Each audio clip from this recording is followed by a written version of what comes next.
Good afternoon, students. So today we'll see the further part of the fifth module, that is what exactly the applet is, what are the way of representing the applets, then what exactly the skeleton of applet, how to run the applet. Then we'll go for some of the examples by using the applets. So first, as I already told in the class, there are two types of Java programs we can write. First one is a standalone application, which are small Java programs written to carry out a specific task. And another type of a Java program which we can write, it's a Java applets. Java applets are nothing but the small Java programs which are used to run on the internet. So if you want to run this Java applet, you need to make use of a browser through which you will be able to run your applet programs. So there are two types of applets we can write in a Java. First one are those which are based directly on the applet class. These applet use the AWT, that is Abstract Window Toolkit, to provide the graphical user interface. Remember, these applets specifically we are writing to create the graphical user interface so as to have the easy interaction with the programs for the new users. Then second type of applets are those based on the Swing class, which is a JApplet. As Swing applets use the Swing classes to provide the graphical user interface. So in this part, we'll see what exactly the AWT toolkit is and how we can go for writing the program by using AWT. And in next video, we'll see how to write the applet program by using the Swings. Okay. All applets are subclasses, either directly or indirectly, of applet. So whenever you'll be writing any applet programming, it should be a subclass of a superclass called as an applet. These are not standalone programs. Instead, they run within either a web browser or an applet viewer. So if you want to run these applet programs, either you require the Java enabled web browser or else a applet viewer. Execution of an applet does not begin at main. So here in this applet, the main function is not available. So the structure of an applet is somewhat different.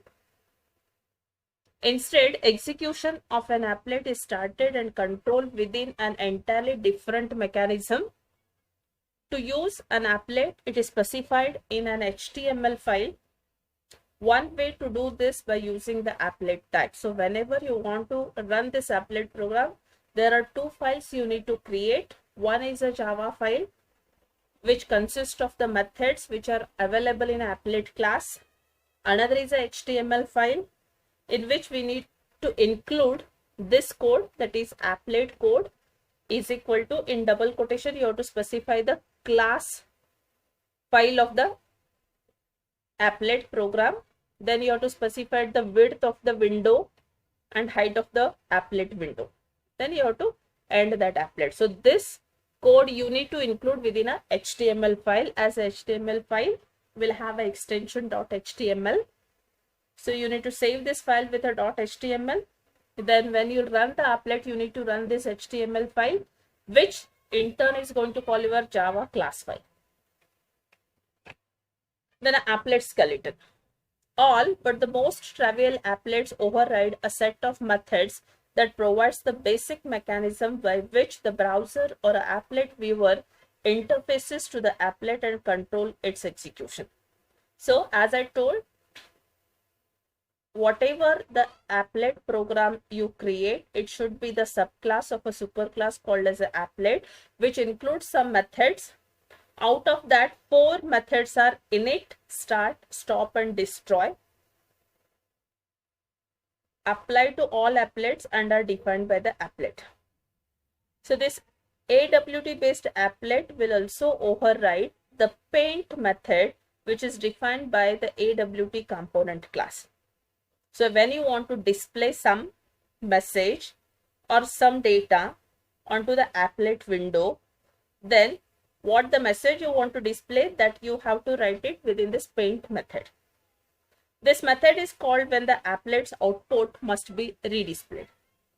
So these 5 methods can be assembled into the skeleton shown here. So now this is what exactly the skeleton of an applet. So there are 2 packages you need to include for every applet program. It's a java.awt.star. Another is a java.applet.star. Star, that is asterisk, indicates all the classes interfaces of those packages. Next, whatever it's written in a comment part, then that is a HTML file, that is applet code, applet skeleton, width, height, and end of the applet tag. So this is a one separate file you need to maintain with a extension .html. Then public class, name of the class, it's applet skeleton, extends applet. As I told, it should be the subclass of a superclass called as a applet. Then opening brace. So the 5 methods totally we have included within this skeleton. One is a init.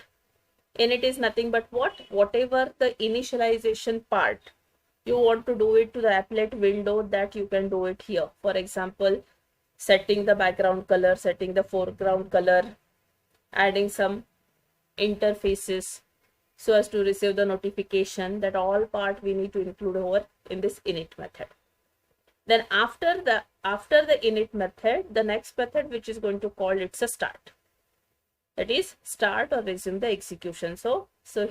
This is a method where the applet will restart its execution. Then we have a stop, suspends the execution. That is when you call this stop method of the applet, whatever the applet is running, it stops the execution or suspends the execution. Then destroy, that when you want to terminate the applet and want to perform some shutdown activities, then you can do it within a destroy. And paint method, where redisplay content of the window. So whatever the message you want to display inside the applet window, that message you can display in this paint method, which takes a 1 parameter of type graphics. So this is what exactly the skeleton of an applet. Now once you run this empty skeleton of an applet, you will be able to see the window like this, applet viewer. So name of the applet, that is name of the class, you'll be able to see here, applet skeleton. Next you will be having a applet. When you click on applet, drop down menu will be able to see where he is going to have the start, stop, init, all these methods will be able to see over here. So this is what exactly the output of the applet skeleton. So next one, simple applet display method. So now we will see one example, a simple applet program which sets the background color to cyan, the foreground color to red, and display a message that illustrates the order in which init, start, and a paint methods are called when applet starts up. So here is an example. So as I told, these 2 packages you have to include in every applet program. So whatever you'll be able to see in the comment part, it is another HTML file. Then public class sample extends applet. So here we have taken a one message, that is a variable or a field of type string MSG. Now as I told, if you want to go for setting the foreground and background color, then that part you have to do it in init method. So the syntax is public void init. Set background is a method available in applet class, so directly you can make use of that. Color dot sign, set foreground color to color dot red, message is equal to inside init. So this is the message we have assigned it to MSG. So when the init method is called. So now after the init method, the second method which is going to be called inside the applet, it's a start method. So after inside init, we are going to append that message with an inside start. So that message will be appended to this part. Then in the paint method, what exactly we have done? We have appended a one more message to that inside paint. So now when you say g.drawString is a method, you can use it within a paint so as to display the content inside a applet window at the specified location, that is 10th row 30th column. That message will be displayed to you. What is that message contains now?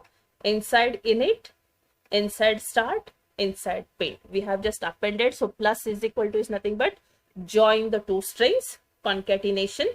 So first it is going to display you the inside init, then inside start, then inside paint.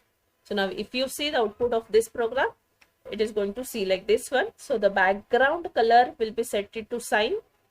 Foreground color is nothing but the message, whatever it has displayed you, it is in a red in color. That is inside init, inside start, and inside paint. So in this order, the methods of the applets are going to be called. So next one is a handling mouse event. So in the last video, we have seen what exactly the delegation event model, where it consists of the main three components: events, sources, and listeners. And we have seen what are the event classes available, what are the listeners available, what exactly sources of events, etc. So in this, now we are going to see what exactly, how exactly the mouse events are going to be handled inside this applet. To handle mouse events, we must implement the mouse listener and mouse motion listener interface. It displays the current coordinates of the mouse in the applet status window. Each time a button is pressed, the word down is displayed at the location of a mouse pointer. Each time the button is released, the word up is shown. If a button is clicked, the message mouse clicked is displayed in the upper left corner of the applet display area.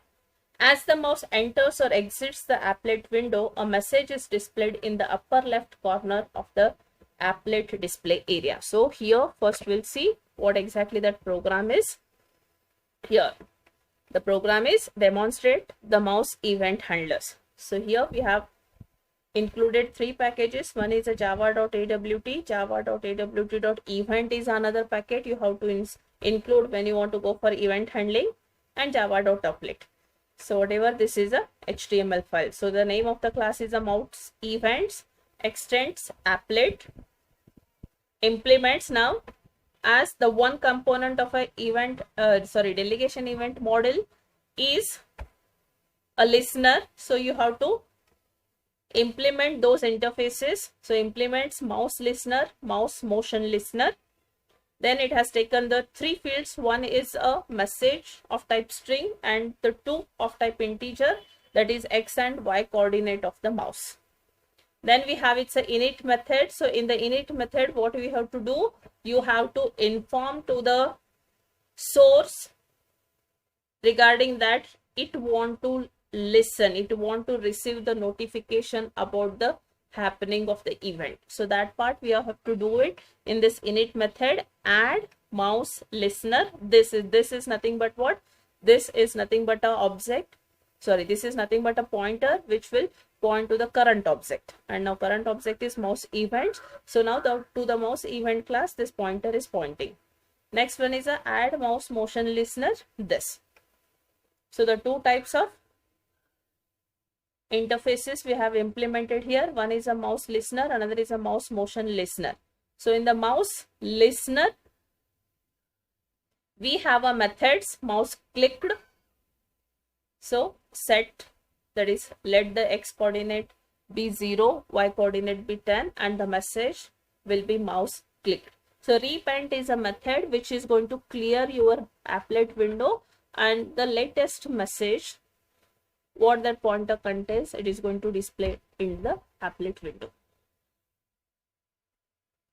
Next is a mouse entered. So when you move your mouse into the applet window area, then it shows you the message as a mouse entered.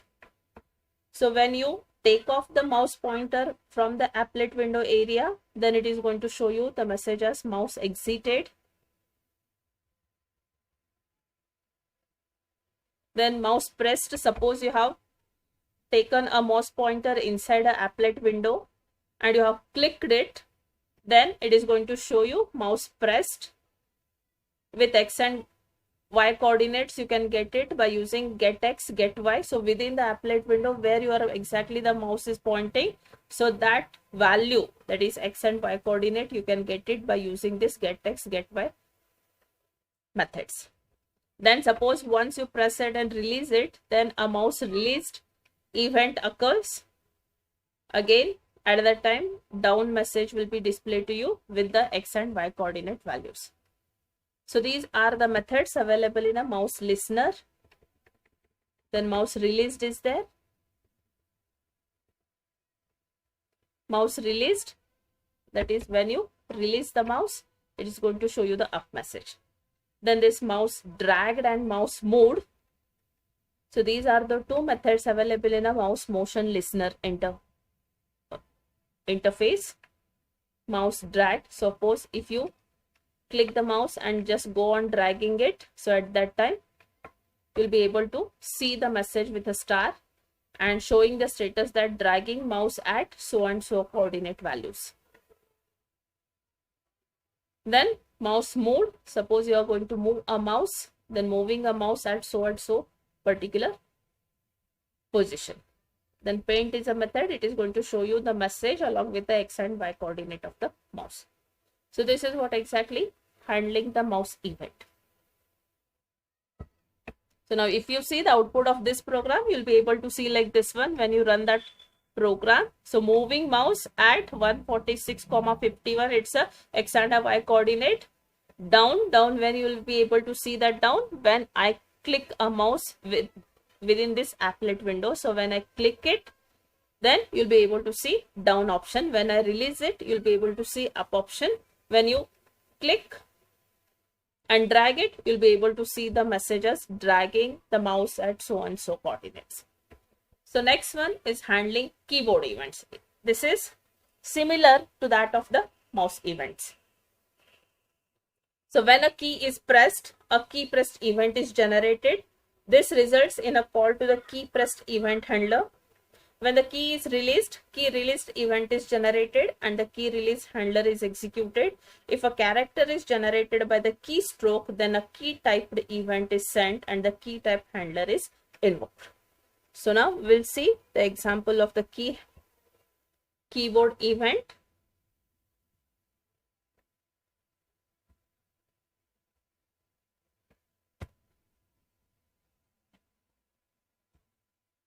This is what I said.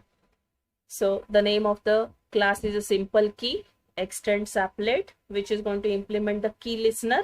The key listener is an interface going to consist of three methods. One is a key pressed, key released and key typed. Again, we have taken three fields. One is a message of type string. Initially it's a null, X and Y coordinate values 10 and 20 in it. So in this we have added the key listener interface. So key pressed, nothing but show the message in the status bar, key down. When the key is released, show the message as key up in the status bar, key. Then suppose the user types any key from the keyboard, then key typed event is generated. Which key the user has typed, that key you are going to add it to the message and calling the repaint method so as to display every time when you run your applet. Then you're calling the paint method to display the message along with the X and Y coordinates in the key. Now if you want to see the output of this, it is like this. This is a test. Now this is the key, I have pressed it from the keyboard, so you'll be able to see the messages key up. Once you stop it, key up. When you press it, you'll be able to see a key down. You will be able to see key down message. So next one is the adapter class. Now whatever just now we have seen an example, that is mouse event and a key event.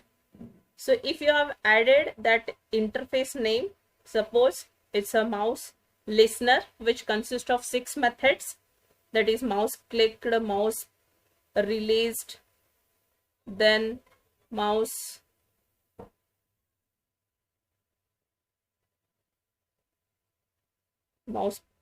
pressed, mouse released, mouse enter, mouse exit, like that. And mouse motion listener consists of two methods. One is a mouse mode, mouse dragged. So when you implement these interfaces inside a applet, you have to provide a body for each and every method available in that interface. But there are certain situations where I don't want to override all the methods. Few of them which are necessary in that situation, only those I need to provide a body for that. So for that, we make use of this adapter classes. Java provides a special feature called an adapter class that can simplify the creation of event handlers in certain situations. An adapter class provides an empty implementation of all the methods in an event listener interface.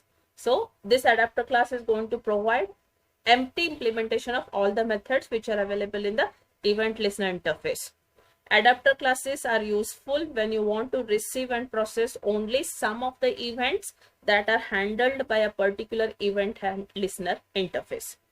You can define a new class to act as an event listener by extending one of the adapter classes and then implementing only those events in which you are interested.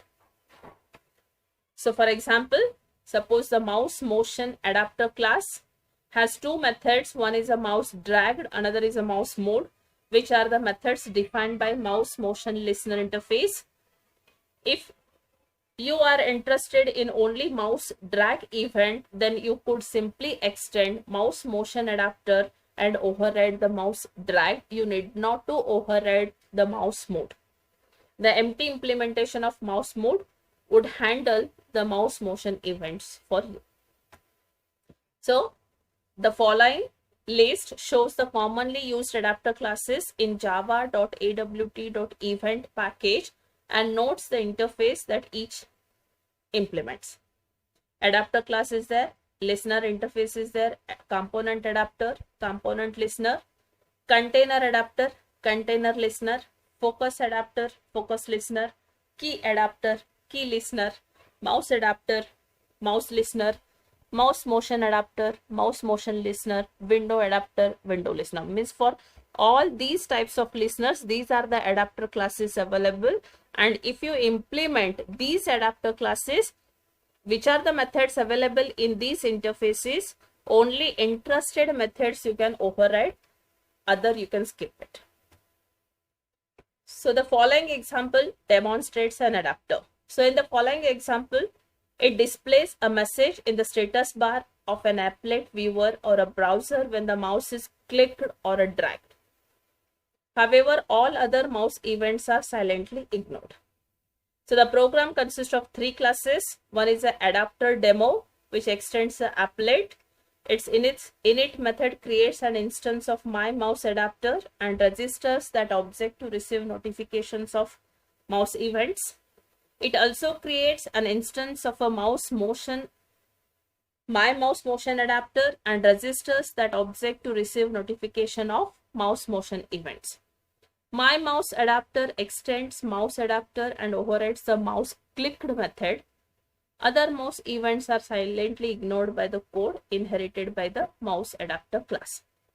My mouse motion adapter extends mouse motion adapter and overrides mouse dragged methods. Remember, this mouse motion listener consists of 6 methods, out of which we are overriding only one method, that is mouse clicked. And this mouse motion listener consists of 2 methods. One is a mouse dragged, another is a mouse mode, out of which we are overriding only mouse dragged. So other options are going to be ignored by the code. So here we'll see an example of the adapter class.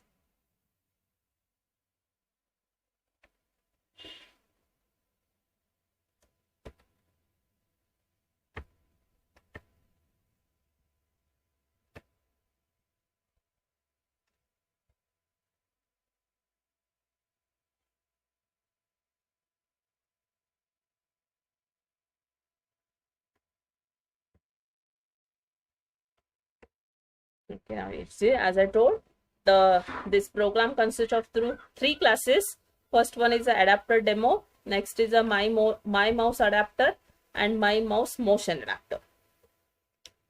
So in this adapter demo, which extends the applet, in the init method, we have added the listener so as to receive the notification, which creates the object of these two remaining classes, that is new my mouse adapter, new my mouse motion adapter.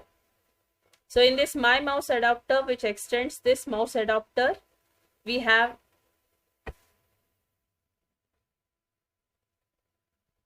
overridden the mouse clicked method, and we have written a constructor, that is my mouse adapter, which takes a one parameter of the previous class, that is adapter demo, and we are assigning it. Next, mouse clicked is the method we have override, which it is going to show the mouse clicked as a message in the status bar.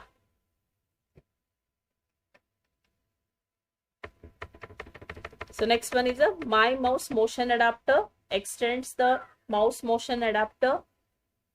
Again, we have written a constructor so as to initialize the value for adapter demo, and we have overridden the mouse dragged method, which it is going to show in the status bar, mouse dragged.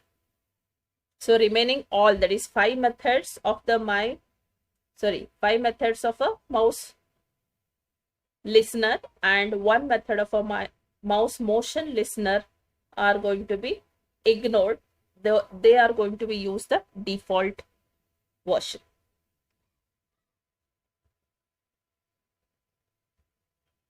The next one is the inner classes, which already we have seen some part of it in the first module. An inner class is a class which is defined within another class or even within an expression. So the class within a class is called as an inner class. Here we are going to see it. One example, inner class demo is a top level class that extends the applet. Then my mouse adapter is an inner class that extends the mouse adapter. Now, if you see the previous example of adapter class, we defined three classes. One is the adapter demo. Next, my mouse adapter. Next is the my mouse motion adapter. Three different classes. Instead of that, you include a one class inside another class, which is nothing but an inner class. So my mouse adapter is defined within a scope of an inner class demo. It has access to all of the variables and the methods within the scope of that class. Therefore, the mouse pressed method can call show status method directly. You need not to create an object of that, and through that you need to call it. So it no longer needs to do this via stored reference to the applet. It is no longer necessary to pass any reference to the invoking object. So we'll see an example of it. Inner class.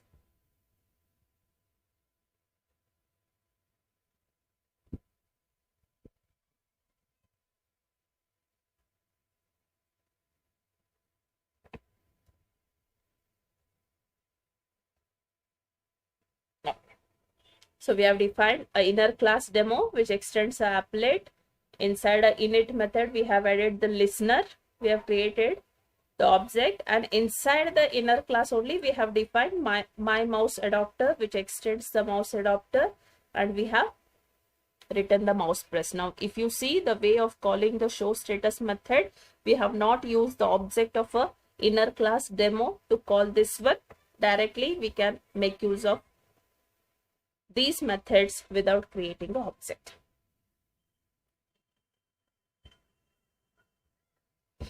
So next one is an anonymous inner class. Now, in the previous example, what exactly we have seen? We have given the name to the inner class also and to the top level class also.